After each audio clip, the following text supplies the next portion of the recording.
latest episode of our Aspire Speaker Series. Today, the focus is on the future of sport and what that may look like to all of us, how we consume, how it's presented to us. And with us, two men who will hopefully have most of the answers. First of all, on your screen, Carlo Marchis of Delta Tre. He is the Group Chief Evangelist there. And on the other side of your screen is Luis Vicente, who is a leader in sports investments, acquisitions, consultations.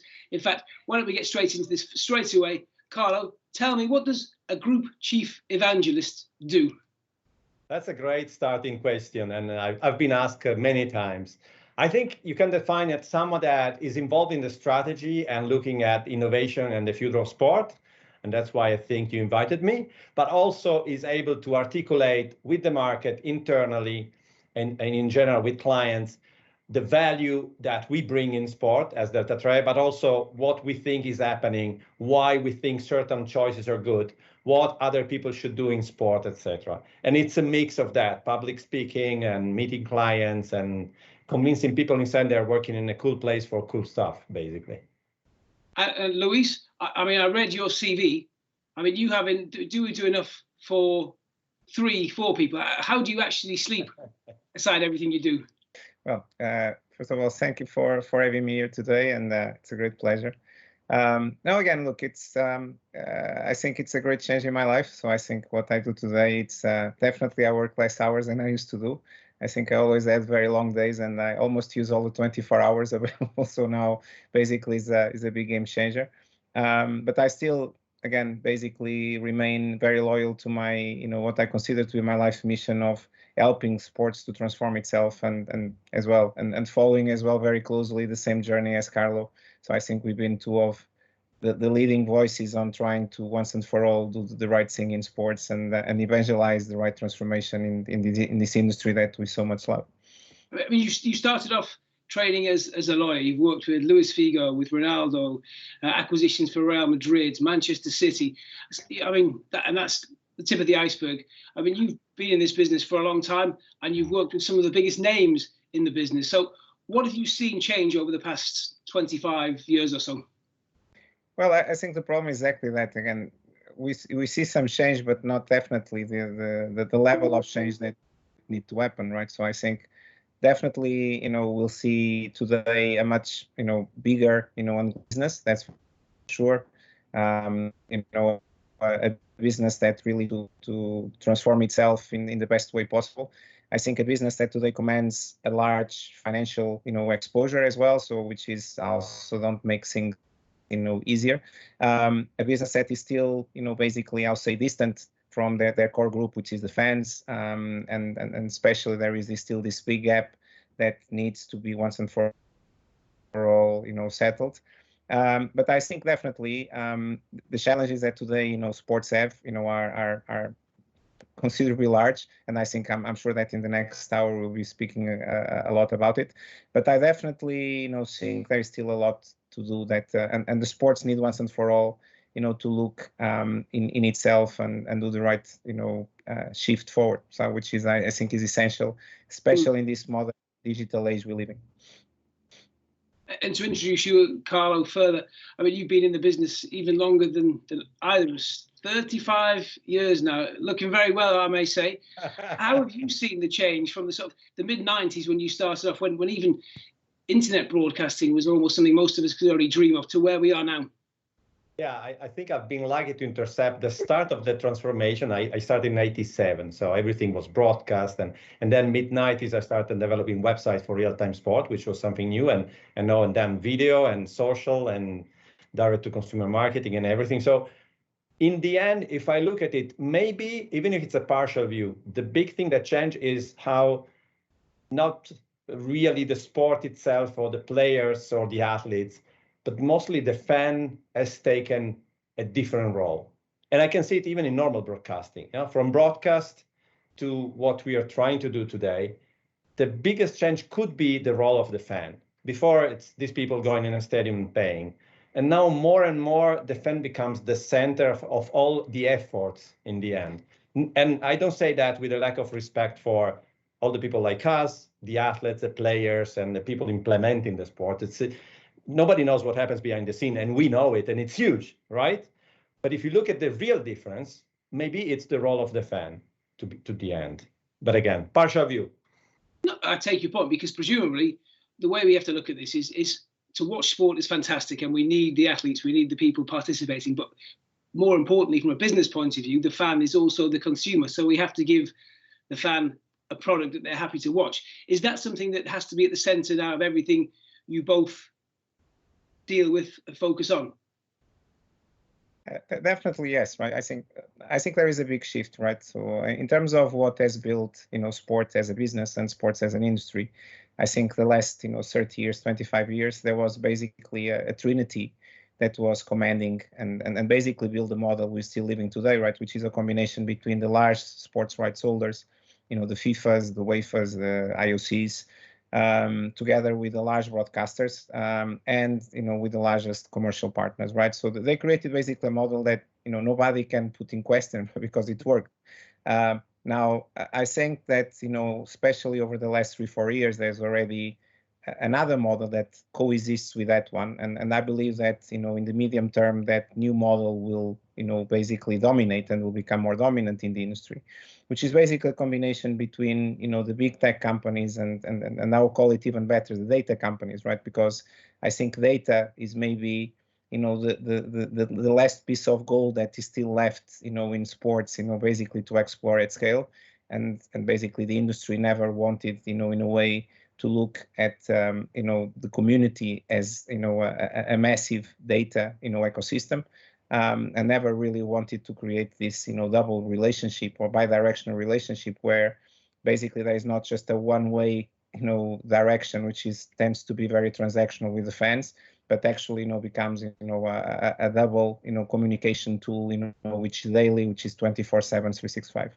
I'll say that the second part of that new ecosystem is definitely the fans, as Carlo says. I think the fans definitely, and especially in the modern digital age, do have a voice. And I think at least one of the very positive things that the big technology giants brought us, when they started to invest in sports, was definitely that capacity of giving everyone that wants a voice, and to give actually everyone the opportunity to comment on everything they see, on everything they engage. And I think that's definitely a very important one. And I'll say the third one, which for me as well, it's a fundamental one. That comes together with the fans, is the athletes. And I think athletes more and more have a role to play and have a voice that is very inspirational for millions of people around the world. And we're just in the very early days of actually seeing the real power of athletes as a leading voice, right? We see already.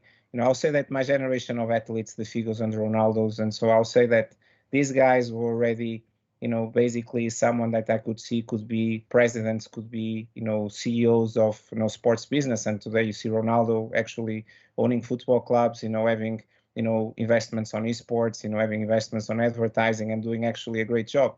Again, you see guys like Van der Sar or Oliver Kahn or, Rui Costa, being as well presidents and CEOs of clubs. I'll say this next generation is actually going to be the generation that is going to own sports, right? That is going to basically own, different projects that are going to basically make the difference for the younger generation. And I'll say the last one, the last piece of this ecosystem, the missing part, is definitely external investors, right? And I think sports has been for many years very, very, conservative. And I think I start to see finally, a little shift in sports, but we're still in the very early days. And I think definitely, this is, I think, a great opportunity and especially a part of the journey that I'm going to definitely love to be part of. Okay, well, let's break these down in a little bit. And so if we start with the athletes, because I know Apex Capital is a huge project for you, biggest athlete investments firm in Europe. Is part of that, is that about investing athletes' money, or is that about getting the athletes themselves to almost invest in themselves and develop themselves? You talk about Ronaldo owning football clubs. You talk about Oliver Kahn. Is this more than just financial? Is this a far bigger picture? No, it's a far bigger picture, right? Because I think, in a way, you see today a lot of actually very interesting examples in this space. You see, for instance, Mario Götze, which probably over the last, 12 months has invested in more than 20 companies and is learning. So you see a lot of athletes going to Harvard, taking, sports business, intense, development, courses. So it's basically a movement, right? But again, it has to start somewhere. And I think, of course, if you look at United States and North America, as definitely someone that probably in sports has always been 1 or 2 clicks ahead. And you see really today what guys like Kevin Durant or Stephen Curry or LeBron James have been doing already for many years. And you see that is not just about, building businesses and creating, monetization, additional monetization avenues for them. It's about developing them into actually business leaders, right? And guys that can definitely, be credible enough, to the current, big business, tycoons and CEOs and owners to actually allow them to actually be part as well of that community and basically inspire, new ways of doing business. Because, if you look at the life of an athlete, right, and all the challenges that, he has on a daily basis, is not very different from an entrepreneur, right? So again, you cannot fail. You always have to do an unbelievable great job. You always have to live with pressure. You have to live with the pressure of, of the external world around you. You have to live with the pressure of, whatever is owners of a team or investors, on the other side. And you have to deliver, right? So there is, I think, very interesting because it's so similar. Like, I always saw that very clearly. And I think today, finally, we start to have conditions to basically allow this movement to expand, right? And today you have, not Apex in Europe, you have other, you have PK, Gerard Piqué, the player of FC Barcelona, doing, an amazing job, with Cosmos. You have Blaise Matuidi that also built, his own fund called Origin, so which also doing a great job. So it's not just one company that is going to change, this ecosystem, but it's basically how can you insert, this beacon. It was interesting there, Carlo, that Luis is almost looking west, looking to the United States almost for guidance. Is that the same right throughout this whole conversation? Are we always looking to the United States as a leader, or are we in a place now where that the evolution of sports is now is changing, and that we can now look to Europe, to the Middle East, to North Africa, to Asia? Or are we always going to be in a situation where it seems like America leads? To be honest, we are in this moment we're a 1,000 people company.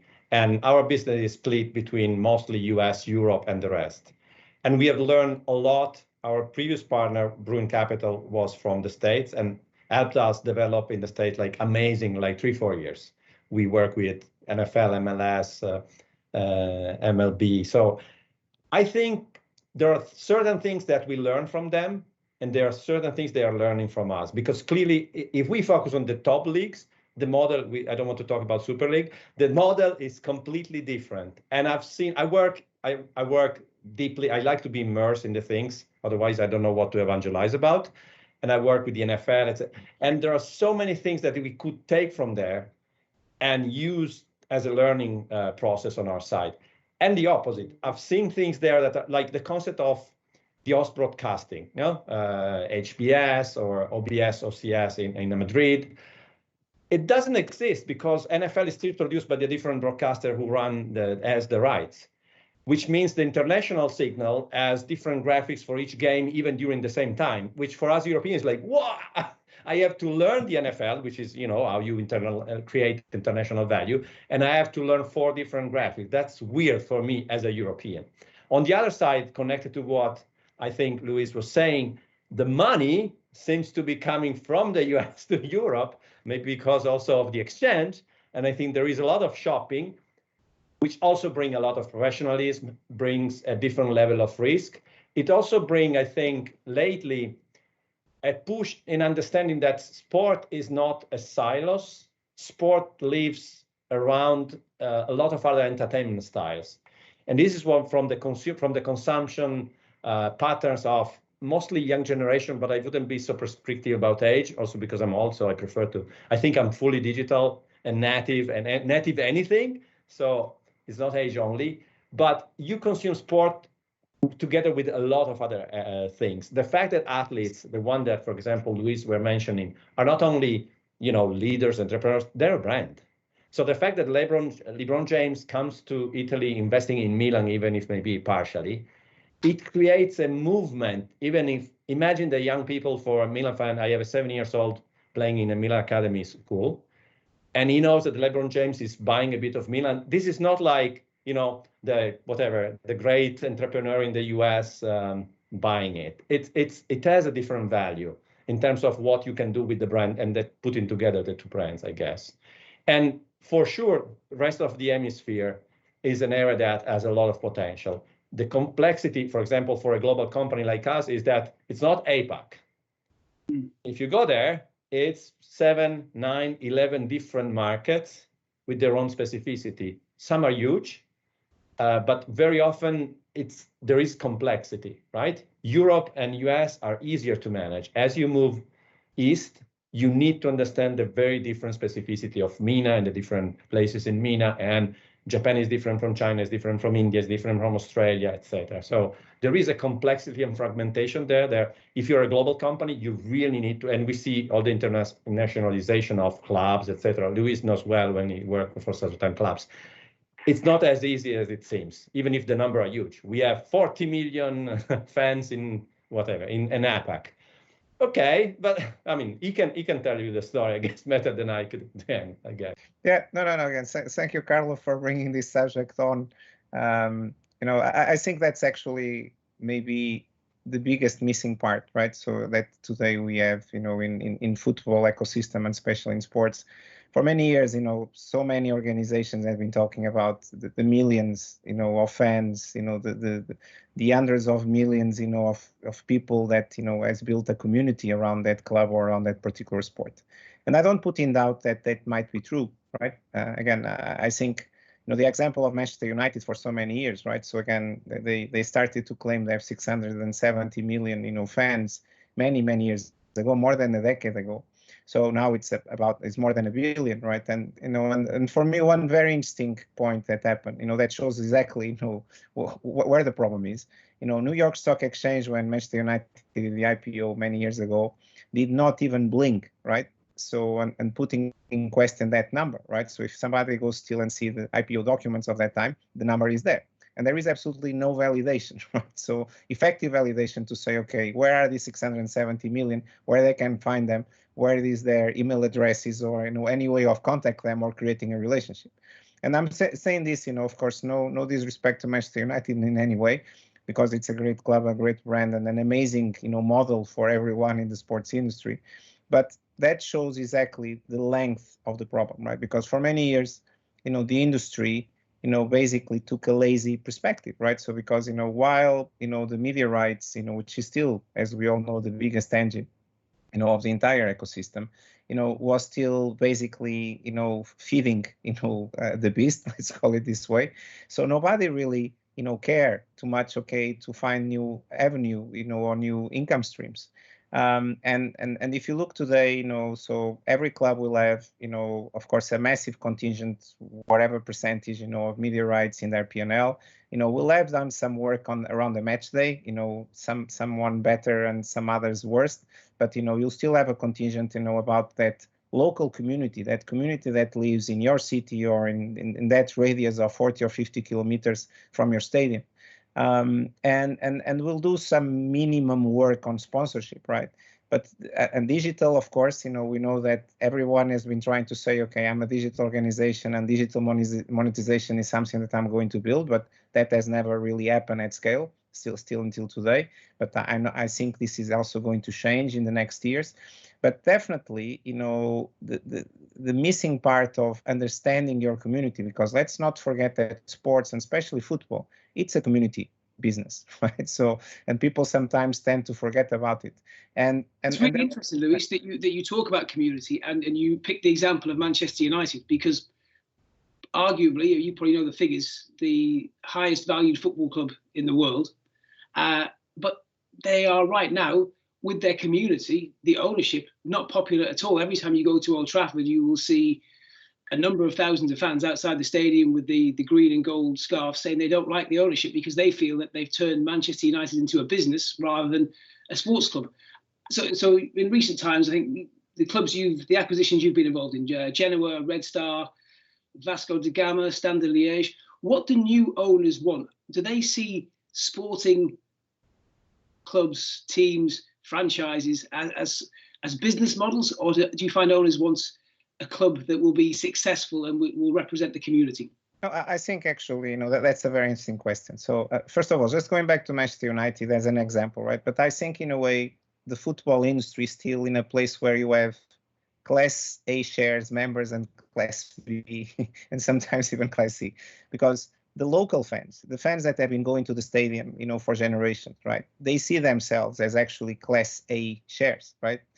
They see themselves having actually a bigger, voice than anyone else, right? If you ask a Manchester United fan or any, club fan, right? So that lives in a city that has been going to that stadium for 40, 30, 25 years, doesn't matter the time.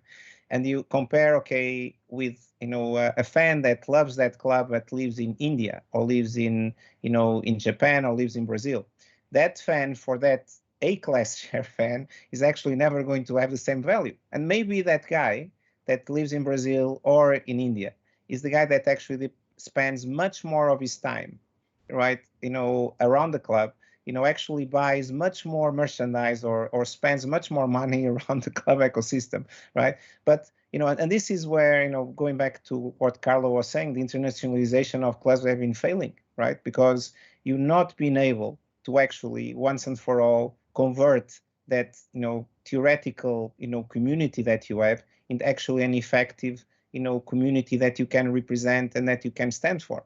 And this is, I think, is a really, something that the industry needs once and for all, to take, a very close look. And again, and I think we have good examples because sometimes just football doesn't fix it, right? And again, I think a great example for me is what clubs have been, like Manchester City or PSG, have been doing from a brand point of view.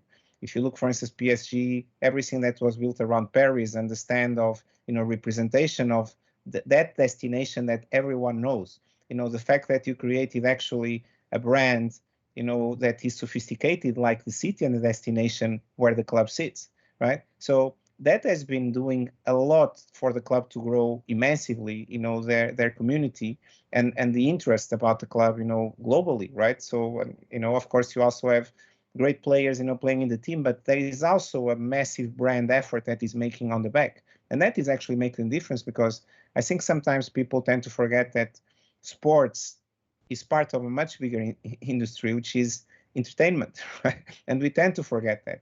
And I think, in a way, sports has been doing always the same, for many years.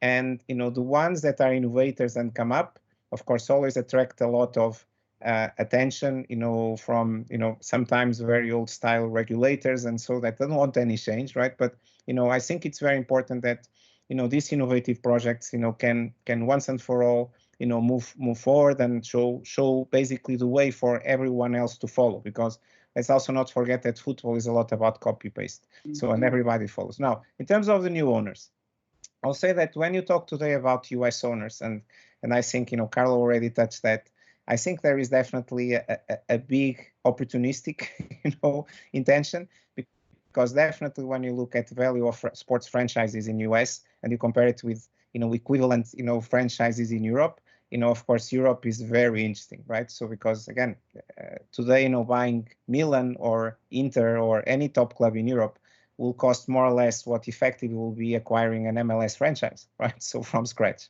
So that is actually definitely a great opportunity. Then you have the culture, the history, the legacy, the destination, which, of course, these kind of investors, they look at exactly that entertainment value that we're talking, right? So which basically, showcases that, okay, if a certain property today is leveraged at a certain valuation, there is a massive multiple, that can be built if the right work is done. Of course, you have to have the mid-long-term perspective, to do something like that and be successful. And also you need to be very, very clever on how you pick, the different elements of your ecosystem. But I think there is definitely, an initial opportunistic approach. which then, of course, has, on the winning projects, a really coherent strategy to execute.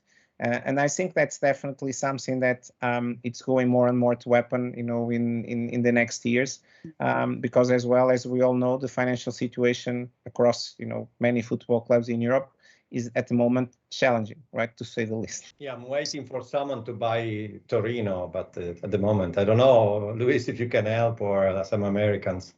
No disrespect with the current owner, but still. Yeah, it's a great brand and great owners. if somebody came in, though, to buy Torino, for example, do you want someone to come into that football club who comes in and wants to make that team challenge and wants to win a Scudetto, or do you want someone to come into that team who can make it financially more viable? And is there a difference between the fan on the street and the people in the boardroom, the people who have to actually make the accounts set up? I thought you have to understand the psychology of Torino fans. We are happy if a striker that left the team 5 years ago scores. It's a lot about, we're not used to, we have Juve that wins always. We're not used to win always.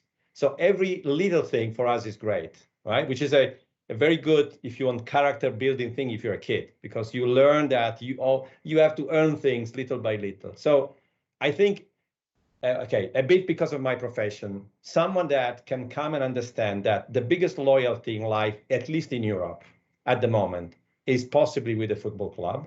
Because my granddad was a Torino fan, my dad was, I am. Not a big fan because I'm into this profession, so I'm in sport, yeah, not 24 hours a day, please. But that loyalty, someone should be able to take it and really leverage, but it has to be a two-way value exchange. At the moment, and two things are intercepted. I think the word that Luis used before, community, and everything that is happening in the transformation between maybe Web 2.0 and Web 3, it's all about not being looking at consumers or customers, but looking at communities.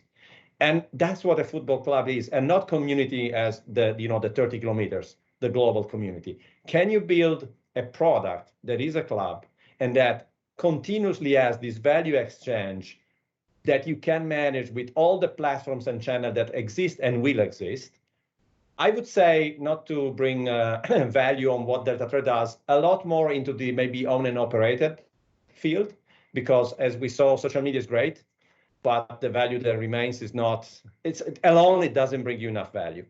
Imagining that as the world is transforming, we as a football club or sport entity don't know who the fans are really. We're not connected. There is this great case that people like me immediately jump, even if it was only a sentence, of the Spotify Barcelona case, in which Spotify say, hey guys, you have 300,000 billion fans, but only 1.5 million, oh sorry, Luis will remember the number, in your database. So that's not great. That's not great.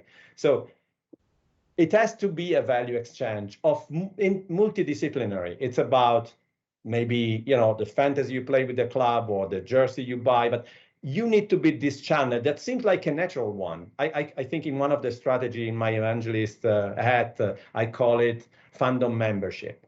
This concept of you remember and we continually exchange with a simple channel value as it comes. It can be not only the sport. If you see things we learn in the US, the 49ers, the Levi Stadium, we have concerts. So create this community and leverage the community, but not only, if you want, in an extractive way. So I'm trying to get people to spend with me and I don't care about them. I really care about them, and we're creating value together. It's a bit utopian, sorry. I'm not sure it works for Torino, but that's where I see the thing going, to be honest. So how do you, as a football club or an NFL team or maybe a cricket franchise in India, how do you get those fans on the other side of the world to come alongside you, like the local fan? When we watch our team, we always say we. You say Torino, it's we. Because it feels like yours. How do you get the global fan to get that same experience? Or do you want that? Or is the global fan all about merchandising and how you can get them to spend money? I think basically there is a, I'll say, ignition principle, right? So which I'll say that sports, and especially football, has always been very much B2B, right? And then, okay, we start to see a B2B2C, right? So attempt, right? And effort, right? But really where sports needs to go, and especially football needs to go, is really B2C, right? Because it's really important that once and for all, the fan is placed at the center and that community, because, if you imagine, okay, football, if actually football was synced as a digital business, like, Meta or Google or Amazon, right? You see the immense potential that the industry will have, because there is no other business like sports, and especially football, right, where the emotional blindness of a fan actually it's unique, right? So because again, you might be the most cold person in the world, right? But when you're talking about your football club, you melt.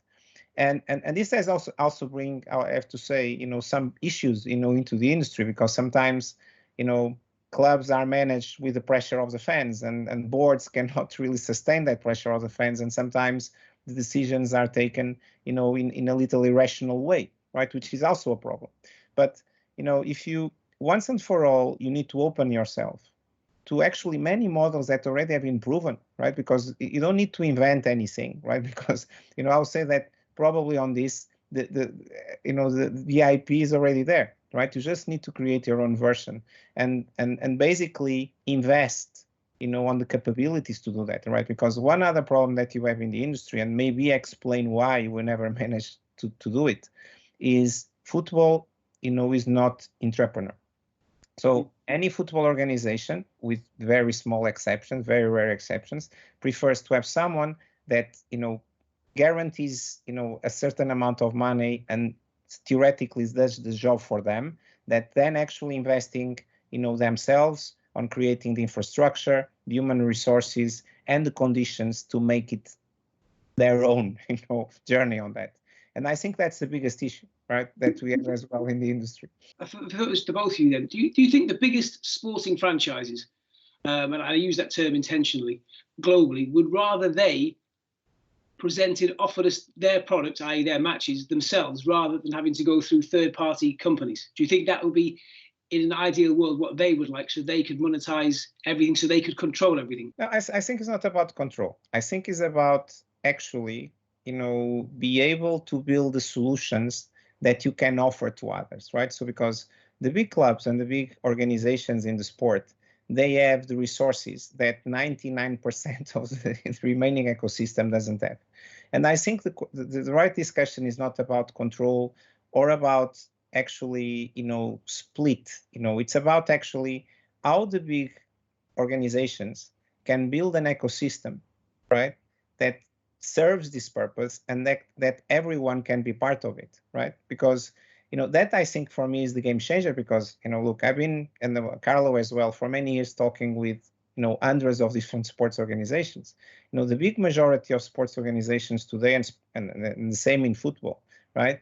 It's much more easy for a CEO of a club to spend 5 million on a player than is to invest 500,000 on innovation or technology or something that can actually radically change their business. So we have basically, I'll say, two ways, right? Or we let someone, build that ecosystem that we need, and that ecosystem will be controlled by someone external, right, to the industry. Or we, basically the industry, gets once and for all their act together and build it on their own, right? But on a way that anyone and everyone that is part of the industry can use it. And I don't want to be romantic on this, but I think definitely the opportunity is there, but we need once and for all to understand that we are all part of the same industry, because as well, another issue that we have, there is not enough cross-functionality in the industry, right? So again, everyone competes so much on the pitch that this blurs everything and anything that you try to do off the pitch. And if you look today at some of the success that some leagues have built, when you look at the Premier League commercial machine, or you look at actually the successful centralization of, La Liga, right? That happened because there was some clubs that were humble enough to start talking with the others, right? And then actually that created a movement, because when you look at the dynamic of a league, right, it's not the biggest club sometimes that can actually make things happen. It's actually the mid clubs, that can then take the small clubs and then virtually can align with the big clubs, right? So you need to be much more clever, right? So you need to be once and for all doing that. On that, that the biggest lesson I took, in this case specifically from the NFL, but it's similar, is how the NFL, because it's a franchise, so there is a different reverse approach. The clubs are sharing data like crazy. I've seen dashboard of digital, video views. Everybody can access everybody else's dashboard. It would be unthinkable. La Liga is doing something similar. I think Serie A, that would be unthinkable. It's, oh no, I don't want to share. But that's an advantage because one, you're mostly not competing, right? But you can say, oh, why is, I don't know, the Falcons have more video views than the Patriots. And I'm the Patriot digital video guy. I say, well, let me call the guys and say, what happened? You did something and you improved 50%. How did you do it? So the fact that there is centralization in many things and clubs don't have to spend tons of money in very weird solution that everybody builds custom when certain needs are the same and they can centralize. And then they have to create their unique brand, unique content, etc. on top. So a platform, sorry, horrible word in technology, platformization at league level can help club focus on their specificity, I think, in general. And the other thing that I think Luis said that really captured my attention because it's exactly something I lived, I think, like 2019, 2018, 2021. I was deeply immersed in a subscription OTT operation, NFL Game Pass International, and learning direct-to-consumer marketing or D2C or B2C. Just as to be compared specific, to B2B. Carlo, just so everyone knows what we're talking. So when you say subscription OTT, that is literally giving the product to the consumer over the internet and almost skipping over the regular broadcast methods. In this case, it's NFL Game Pass International. You can watch in every place except US and Canada, pay a subscription and watch all the NFL games. And there's a great story, 30% growth of subscription of revenue. So it worked and I saw it from inside. And you grow so much respect for anything that is direct to consumer, respect to B2B. Not that B2B is bad, but, and you understand that what Luis was trying to say, that this is where we should go. We need people that come with a D2C experience, mentality, and mindset in this business, because most entities, even, ourselves, we're mostly B2B. And the shift will not happen if people don't come in this business with a different mentality. When you do something, the laziness is gone. Direct to consumer is you and a paying customer. The rationale for everything you build in terms of user experience, quality of video stream, if it's an OTT, everything is built with respect of the paying customer that you normally don't have in B2B operation. You're building something and a sponsor is paying, and amazing stuff. We have done through the years amazing stuff. But the respect and the rationale that direct to consumer brings, I think will increase the value of what you produce enormously. So who leads this? Is this the sports franchises, the organizations, the leagues? Are the leagues telling the customers and the fans what they want and giving it to them, or do they listen to what the fans want and then try and respond? Who leads that innovation? Who pushes it? Who drives it? I think to give an answer that is not in your list, the big tech is pushing a reality check on this industry and say, look, guys, if you're still continue to play around these things and not really doing, we will come, and they're coming, and they know how to do it. So the push will come from external pressure, in my view, from big tech. Big tech is coming and saying, okay, now we'll do it. Let us do it. And everybody goes, whoa, we need to learn direct to consumer. That's my view. Yeah. Big tech globally, Luis, is in. The Apple, the Amazon, the Google, etc. They know how to do it. Yeah, they've been experimenting for many years, right? So, and this is not, let's say, an innocent journey. But, again, I think my big question is, for how many years can still the sports industry, and especially the football industry, playing this dangerous game, right? Because there is, of course, an interesting challenge, right? Because you have today, and especially now when we talk about the new generations and Generation Z and beyond, right? And because you have this double challenge. So first of all, you are talking about one of the biggest communities in the world, probably the largest community in the world, right? So it's the football community.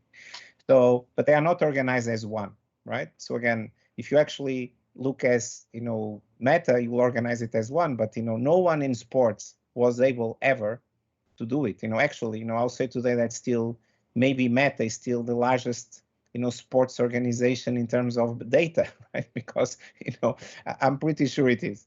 But, you have this challenge of, this massive community that, you have a massive unknown, about that. You cannot qualify really that community, and you can barely quantify, right? So which is a massive issue. But then you have basically the massive, even bigger challenge that is bring by the younger generations, which have a totally different pattern of consumption, which, where the legacy and the tradition and the culture, transition from, grandfather to father and son is no longer so evident, right? On a generation that has a massive amount of different things they can do in their time, and where basically, that's prime thing that they choose for that minute has to be really the most important thing for them, right? And today, again, we all know, if we have young children or friends with younger families, that we can go to a football stadium. They might be there physically, but mentally, they are away for 90% of the time because they think it's boring, they think it's too long, they don't really get it, right? And they keep, complaining about the limitations of technology, while they are in the stadium, right? So, and this is definitely one thing that the industry needs to focus, right? Because, and I know it's tough, right? Because there is, in a way, a need to look a lot at the day-to-day, right? So, okay, is my P&L, going to basically be okay at the end of this month? Do I need to get more loans? Do I need to get anticipation of revenue, right? How can I buy this next player? How can I unload, this massive, cost of salaries that I have in my squad? All these things basically take you strategic, capability and strategic time. But the industry needs to do it. And if not, again, I fully agree with Carlo, someone else will progressively taking over. And again, we had already, and I'm not, let's say, anti, the big technology companies. I think, like everything in life, they have good things and bad things. But one thing that the sports industry cannot forget, it's how these companies actually got in, right? Because I still remember, Carlo still remembers, because we've been in this business for many years. And basically, they took it easy. They promised things that they knew will get the attention of sports entities. Sports entities then don't have the time or the resources to check it, to follow it, right? And that's how they got, because basically we gave them access to our business for free. And we cannot do that mistake again, right? Because the next mistake we do like that, it's actually going to be an irreplaceable mistake, right? Because we are going to lose control. And this is something that as well the governing bodies of today need once and for all to take a decision. Do I still want to be the governing body of this sport, in 30, 40 years from now, right? Because that's where, as well, the discussion needs to be today. It's interesting. And I don't know if you have a thought on this one, Carlo. Luis was talking about the younger generation maybe finding consuming sport in the traditional way boring these days. I suppose if we go back 20, 30 years, probably with our friends and family, we all sat around a small screen, we watched live sport. Maybe 20 years, 15 years ago, we all sat around, we watched it on a much bigger screen. But maybe over the last 5 years now, to our left or to our right, we've got an iPad, an iPhone, or some kind of tablet there, and we're focused half on the screen and half on the data, if you like. So where do we end up 10 years from now? What's the progression there? So I remember, again, to use my evangelist role properly, in 2009 or 2011, I created a strategy called, a concept called the disruption of the media landscape. Disruption of consumption, obvious.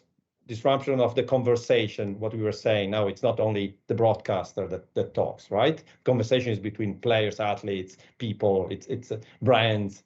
And the last one that really, I don't think has happened yet completely, is the disruption of the production of content, right? We're still lagging there.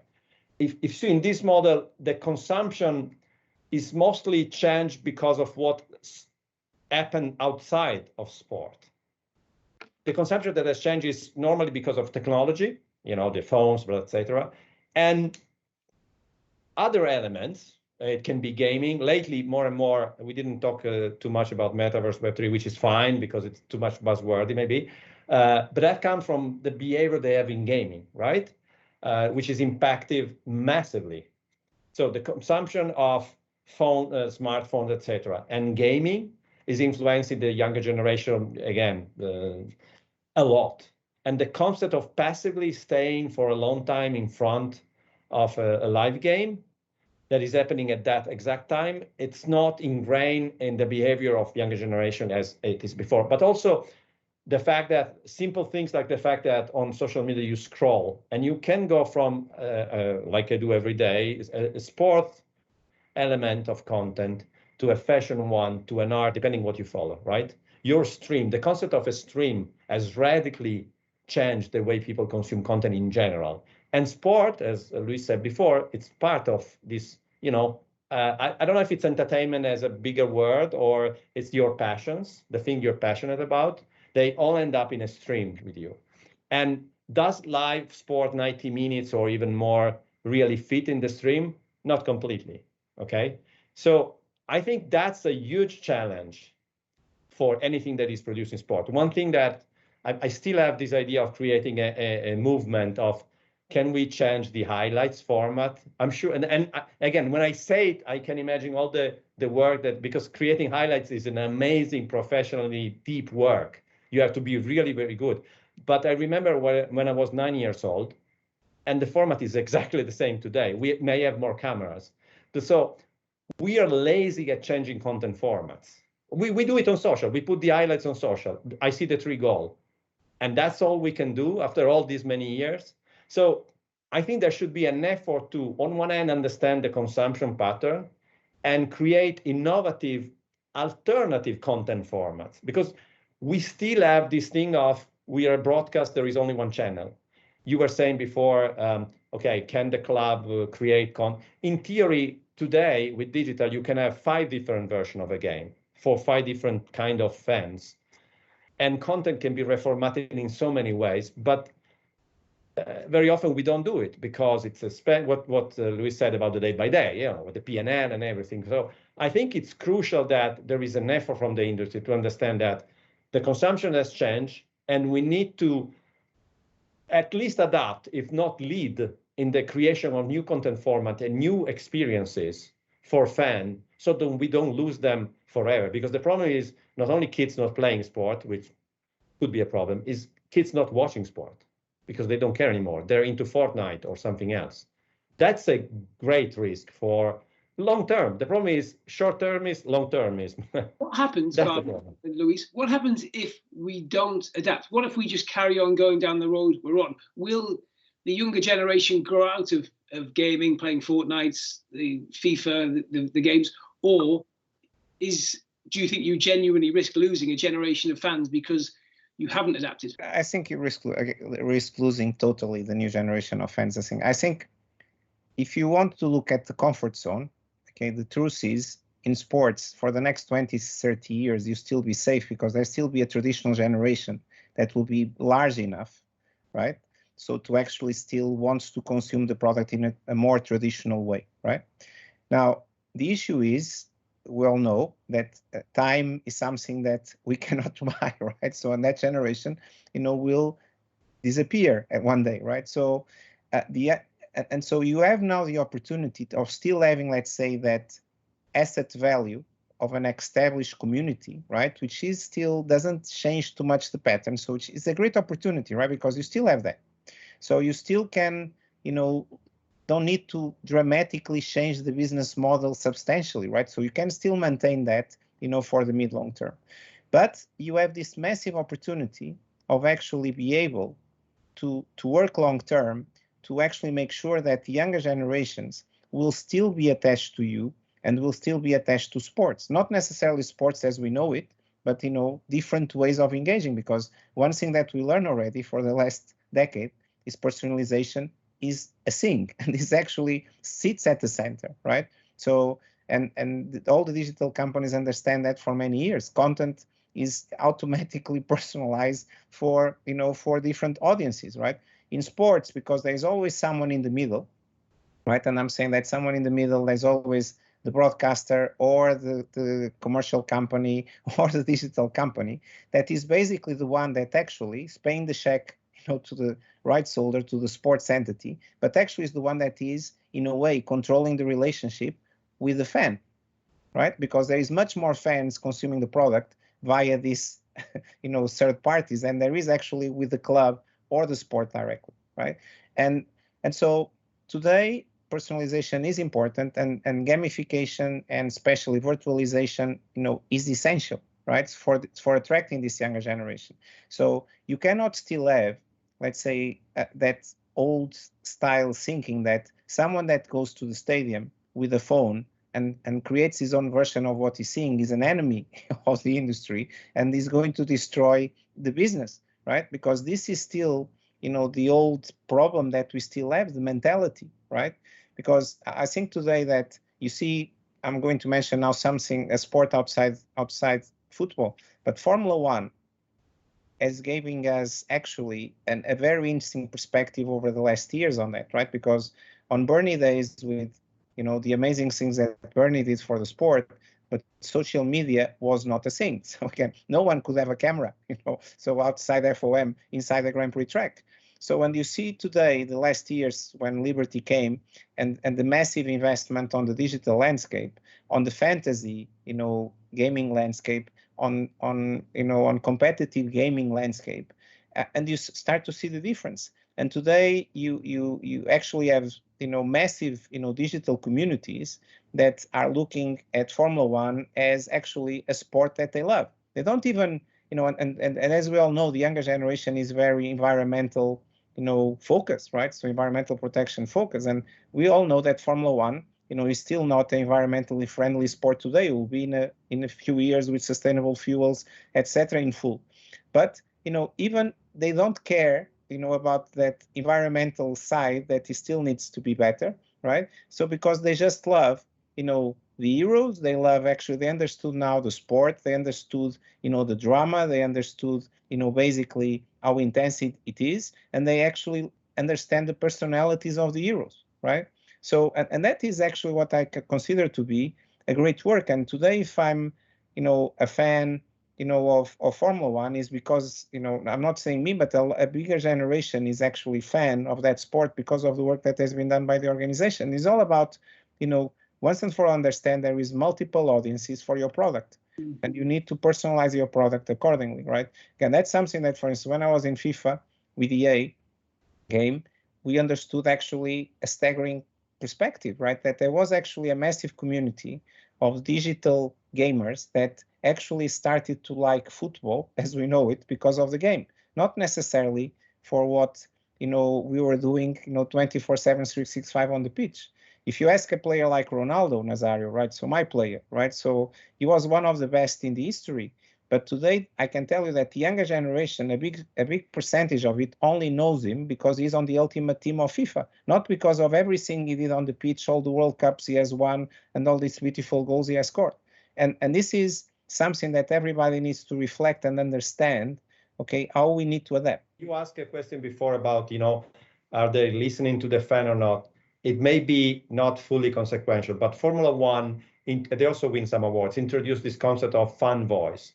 It's kind of a continuous conversation with the fan to say, oh, do you think we should do this, we should do that, etc. And it seems, because maybe it's less toxic than in football, I would say. So it seems an authentic effort of the sport entity trying to understand really what the fan like and not like, or think is a good idea or not. And maybe there could be a connection, if we want, between that and if you want, success in terms of digital and direct to consumer that they had. I mean, you mentioned at the very start of this conversation about Super League, which that seemed to be one of those instances where business and I suppose industry didn't listen to the fans because they tried to push something through which would have generated a lot of income, would have been great financially. But when the fans found out about it, the reaction, well, we all saw it. It was pretty telling. No, Andy, but again, I think that's definitely one piece that needs once and for all balance, right? Because the truth is, again, if you look at what is really the amount of monetization of a club that is generated directly from this club with the fan, right? And actually, you can see, for instance, in a big club like Manchester United or others, right, will be less than maybe £1 or £2, per fan, right? So, and this is something because it proves that there is definitely a better way of doing this because the club doesn't really do anything on the broadcasting side, right? So the league does, right? So it's not the club, right? So the club, of course, sells sponsorship. The club, sells tickets, right? The merchandise, most part of the times, is not done by the club, right? So the digital side is not done by the club, the digital monetization piece. So basically, we see that there is definitely a massive ecosystem around sports that is monetizing, the fan, right? But it's not necessarily the club they love, right? Or the sport they love, right? So there's definitely something there that is important as well for us to understand. Now, I think it's actually, and this is why I believe a lot on blockchain. And and we have not still talked about Web3, but I believe a lot on blockchain because I definitely think it's a way and it's a technology capability that will allow us to do something that is very important, that is how the industry gives back to the fan, to that person that invested so many hours, so many years of their life, actually giving you their passion, giving you their interest, giving you their attention, right? And I think definitely we need to start creating ways, for fans to be rewarded by that passion and by that commitment, and actually fans to create their own microeconomy, right? So capability around, the sport they love, right? Because, many people today will look at NFTs or tokens or, whatever is related to Web3 as crypto products and, and definitely things that carry a lot of controversy and negativity. I actually see, this being the basis of something that will basically allow fans to monetize, right, themselves and to like I see personal data, being maybe a tradable currency, for the fan to basically use, but to the fan to control, right? Because the problem today, as we know in the world we're living, our data is already being monetized, but not directly by us, but directly by organizations that we don't know. Even a lot of times they are monetizing our data. So what I'm saying is, let's use that technology, let's use that capability, and let's make actually the fans, if I want to give my data, that I can actually get a return, on that. And today there is many ways that we can actually make that happen. And that, how beautiful it will be for the industry to actually start giving back, right? So, and actually to help sometimes many families, that actually cannot afford anymore to go to games or cannot anymore to afford a subscription, that they want to see the games of the club they love. And I think that's definitely something the industry needs to think, and using technology as a conduit for good. When you talk about rewarding fans, is there anything, and I suppose this goes across this entire conversation we've had for the past almost an hour, that beats the in-person experience? And you obviously spent time with FIFA, Luis. By taking the World Cup to the Middle East, specifically to Qatar, does that guarantee a generation of interest in that country, but also in the entire Middle East region? Is that the importance of taking your product globally? You see the NFL now for more than 10 years of taking games to Europe. Can anything beat that? Or in the future, will there be an alternative to that in person, actually watching your sport yourself?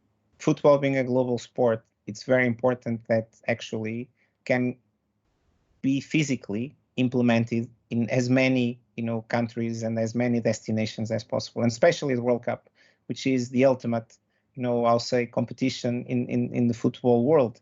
And I think that's definitely a very important piece on the development of the sport, but actually on capturing the hearts and minds and the attention of more audiences. And especially, on I think what is going to be the World Cup, the most innovative World Cup ever, right? Which is, where there will be as well a lot of different initiatives, around the fans, around connecting fans, around, actually open the digital communication once and for all as a priority, into the fan experience on an event like a World Cup.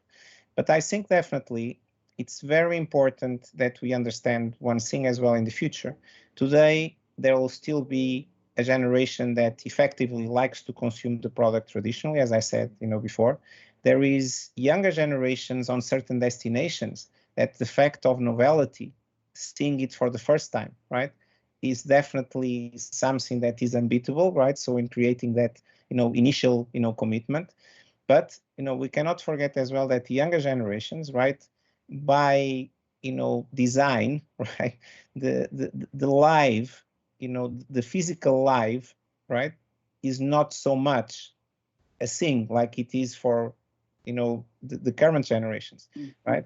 And I think having a lot of this younger generation, will prefer to have actually a remote experience, but where they can actually have everything and anything that they want, they need, than actually to have a physical experience. Of course, I think that if we do the right thing and if we make the stadium experience and the arena experience, as special, and there's, 360, in terms of delivery of any services. Again, if you look at simple things, if we can once and for all fix latency in the next 4 or 5 years, right? So this will solve a massive part of this equation, right? Because today, what is the biggest problem when you go to a stadium, right? That moment of emotional blindness, then you have to see your team or your nation score a goal, right? Sometimes you cannot even show it because you have no connectivity, so, or you have concurrence problems, right? So when 70, 60,000 people is trying to do the same thing, or whatever is on the upload or offload. But, if we fix that change from region to region, so depending on where you are globally, that is a greater problem, presumably.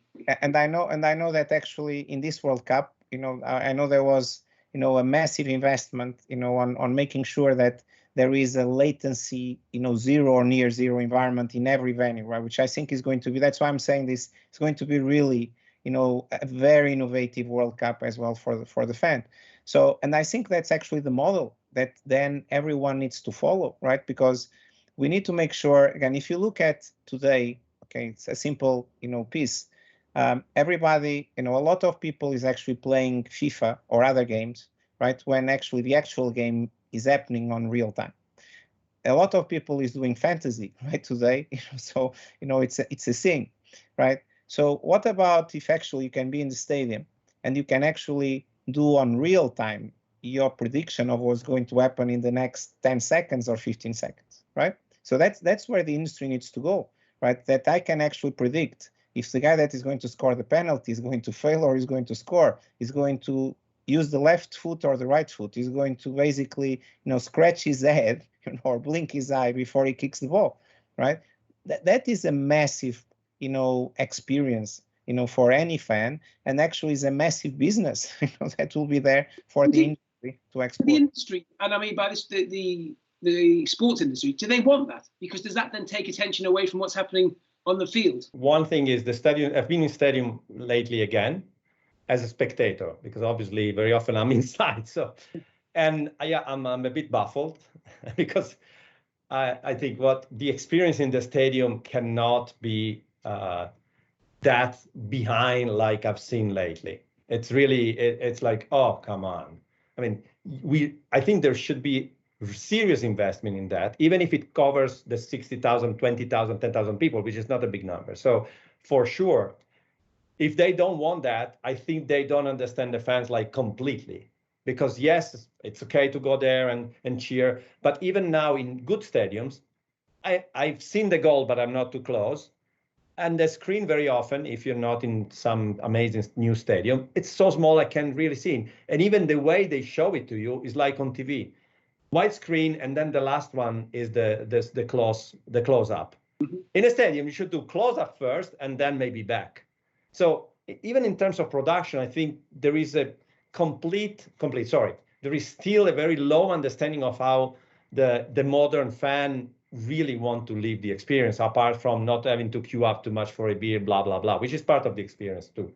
On the other end, if the stadium experience has to improve and can really bring people together, even the young generation back maybe to the stadium, the younger generation, maybe 40 million, is on Roblox. So if you want the 12 years old, start discovering something, put it on Roblox.